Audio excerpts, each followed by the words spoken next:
తిరుమల శ్రీవారి భక్తులకు టీటీడీ మరో సౌకర్యవంతమైన నిర్ణయానికి సిద్ధమవుతున్నట్లు తెలుస్తోంది. స్వామివారి దర్శనం తర్వాత లడ్డూ ప్రసాదం పొందడం భక్తులకు ఆధ్యాత్మిక అనుభూతిలో ఒక భాగమే. అయితే లడ్డూ కౌంటర్ల వద్ద క్యూ లైన్లో గంటల తరబడి నిలబడాల్సి రావడం కొందరికి ఇబ్బందిగా మారుతుంది. ఈ రద్దీని తగ్గించేందుకు ఇప్పటికే టీటీడీ కియోస్కో మెషన్లను ప్రవేశపెట్టింది. ఇప్పుడు మరో అడుగు ముందుకేసి లడ్డూ కౌంటర్ల దగ్గరే యూపీఐ పేమెంట్ సౌకర్యం కల్పించాలని యోచిస్తోంది. అలా జరిగితే భక్తులు అదనపు క్యూలో నిలబడాల్సిన అవసరం లేకుండా నేరుగా కౌంటర్ వద్దే క్యూఆర్ కోడ్ స్కాన్ చేసి లడ్డూ ప్రసాదం పొందవచ్చు. ఇది కాలానికి దగ్గ నిర్ణయంగా భావిస్తున్నారు.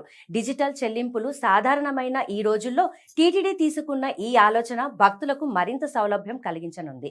మొదట ప్రయోగాత్మకంగా కొన్ని కౌంటర్లలో అమలు చేసి ఫలితాన్ని బట్టి అన్ని చోట్ల విస్తరించే అవకాశం ఉందని సమాచారం. శ్రీవారి సేవలో సాంకేతికతను సమర్థంగా వినియోగిస్తూ భక్తుల సౌకర్యాన్ని దృష్టిలో పెట్టుకోవడమే ఈ నిర్ణయానికి మూలమని భావిస్తున్నారు.